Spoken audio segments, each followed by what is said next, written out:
Alright, we are doing the fuel pump right now, and I have disconnected the connectors. FYI, are a pain in the bad word. You're gonna need a pair of pliers, pull them out, and you're probably gonna need a pick to release them, and they will probably break. Just an FYI. But if you're doing the fuel relay kit, which you should be doing anyways, I believe you won't even be using this OEM harness, but I'm not sure because that hasn't arrived yet. But so here is the fuel hat. You have to take the locking ring off. Mine was hand. I can get it off by hand. Sometimes you have to use a chisel and a hammer and gently tap it. You want to mark your feed and your return, and the way you know which one is which is this is your feed and this is your return. For some reason, I decided to have a full tank of fuel when I parked the car, so that wasn't smart on me. But then we're going to have to disconnect these, and then this hanger should come out, so I'm going to do that now. And I am using the rear windshield wiper to hold the phone right now, so if it falls in the gas tank, that's why, and I really hope that doesn't happen, because that would be a bad day. But we're also going to have to replace these lines with E85 capable. The fuel pump came with a PTFE line, but I don't know if it came with two or not, so we'll probably have to go to O'Reilly's or AutoZone and get that. But if I can get this off gently without breaking the hanger, I'm replacing these anyways, so if they get destroyed, I don't really care. I do need to know which one is which though, so I have to keep them on there. I just can't cut them off.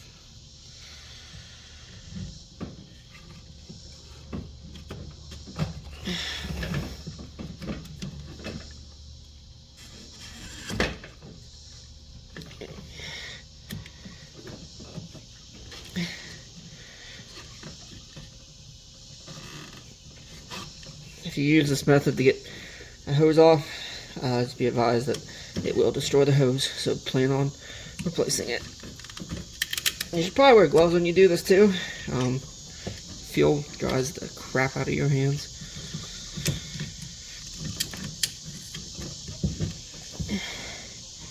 And take pictures before you do things, or record, so you know which line this goes back on, just in case you mix it up. I think something just fell in the gas tank. Or is that a shadow? I think that was a shadow. There we go. Alright, that's disconnected.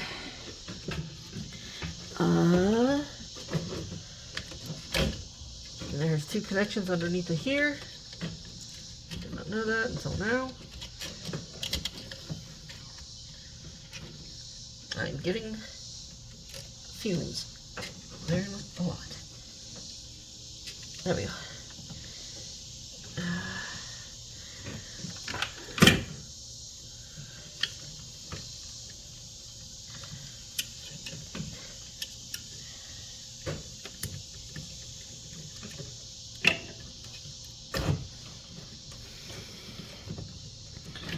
I really don't want to submerge those into the fuel because I have a paint marker on them.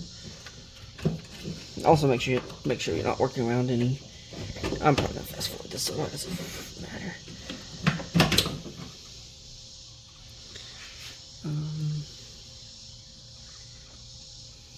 Alright, that is disconnected. There's two connectors underneath there.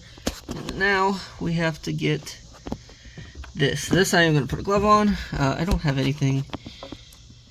Someone said this just slides up, like it sits down in there and then it just slides up. So I have to figure out how that works. But I don't have an elbow glove to get this out, so this is gonna suck. What we're doing today, as you can tell by the title, is a fuel pump in the Skyline. This is a Walbro 450 from Injectors Racing. It comes as a kit. You can't use the OEM basket, but you have to use the OEM slide-on. I don't know what you call this, but it's the part that slides into the bracket that's inside the fuel pump. I'll show that here in a minute. And I just use some hose clamps to hold it on, and then it comes It comes with the connector. It's already pre-wired on this side, and this side is just a pigtail. And all you have to do is connect your power and negative, red and black to red and black, black to black. The negative has 2 leads to it that's separated into 2 connectors. You can just strip the outer sheathing of this lead and hold the wire to the side, and then strip the inner sheathing, and then just crimp it all together. It's perfectly fine. It's a ground. The OEM one is just grounded to it, the actual casing, but these don't need to be that.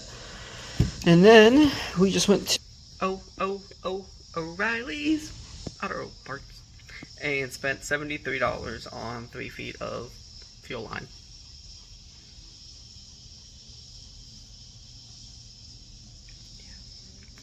It's E85 submersible, so it is protected on the inside and outside for E85. And if you did not know, E85 will completely destroy your lines within less than a week, even a day or two. So it is important to replace all your lines. If you have hard lines, you're fine, but you're going to have soft lines too, those hard lines. So, yeah. It is a Gates 3/8. I have the part number in my phone, but it doesn't say it on here.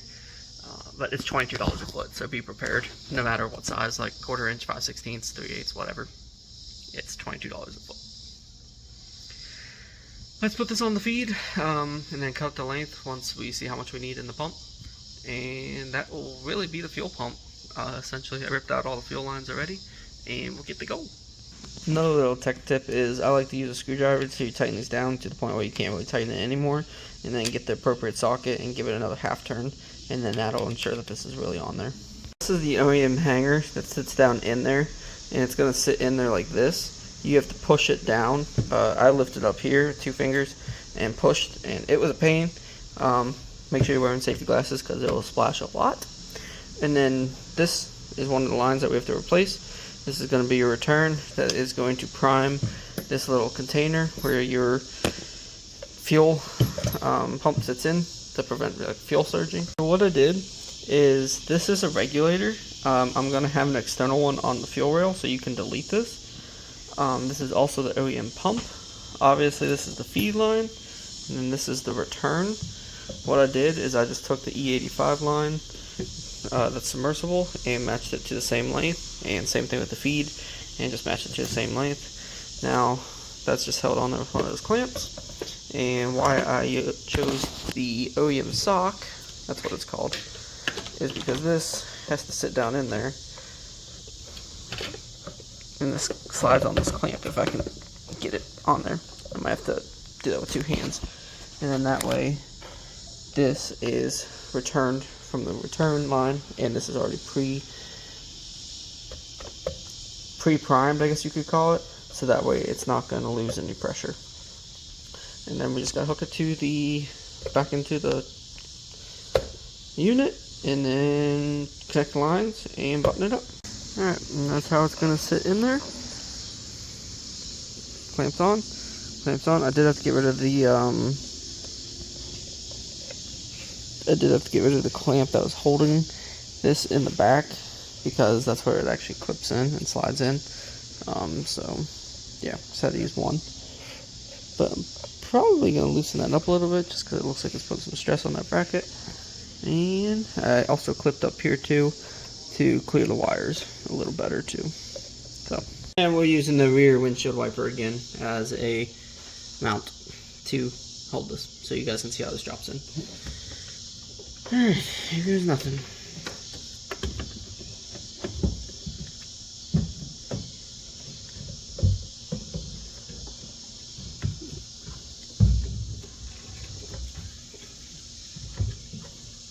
And then it's got to slide in. It slid out the bottom, so it's probably going to have to slide up the bottom. Right! Oh god.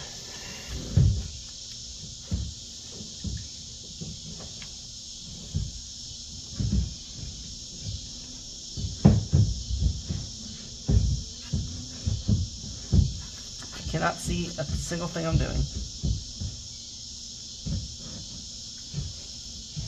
Is that it?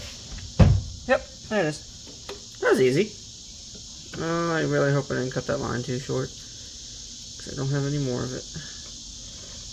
Now we need to identify which one of these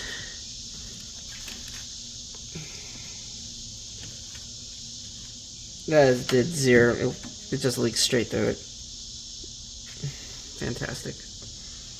Love it. I love it. Gasoline on your hands sucks. Dries them out like ridiculously bad. Alright, well now we have to identify that this one is the feed. So I don't know how I'm going to. I had a weird dream that I dropped this flashlight in this tank, so I'm not even going to risk that. So this one, yep. So this is the return. This is the feed. God, those fumes are strong. Now is a very important part. Whenever you have to get this kind of in there. I guess they're actually really long enough. I don't have to worry about that. So the feed is going to be the coming out, which is going to be this one.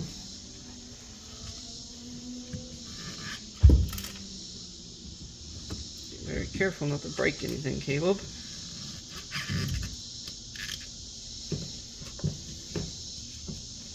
I'm probably going to have to do that one inside of the fuel tank. I am getting destroyed by mosquitoes. So if anyone needs to use this as a reference, they can. But obviously, the car's been running, driving for now. To complete the fuel system, we did a Radium rail. You got your dampener, or your dampener, your gauge so you can monitor where it's at, and then your regulator. And all we did was, they're fine. Push lock, they're not push locks, but push tabs. AN fittings to, I want to say it's 3/8. It's been a while. But there's feed, and then I believe that's return right there, or I have those backwards. And then they're just ran down right there. And then I have an inline fuel filter on the rail at the back of the car, like right there, mounted on the rail up to the tank. And I would go with the Radium because it is super nice. You can adjust your fuel pressure there. And then obviously you can monitor what that is there, so it makes adjusting it super easy and simple, and it looks absolutely amazing. And that's just a quick little overview of it. I haven't completed the video, so this should complete it. And yeah, and again, ID1000 injectors just drop in right into it, like you can see there. The biggest thing if you do this is these little spacers, they're loose, so just make sure you don't lose them when installing them. And yeah. Thanks for watching.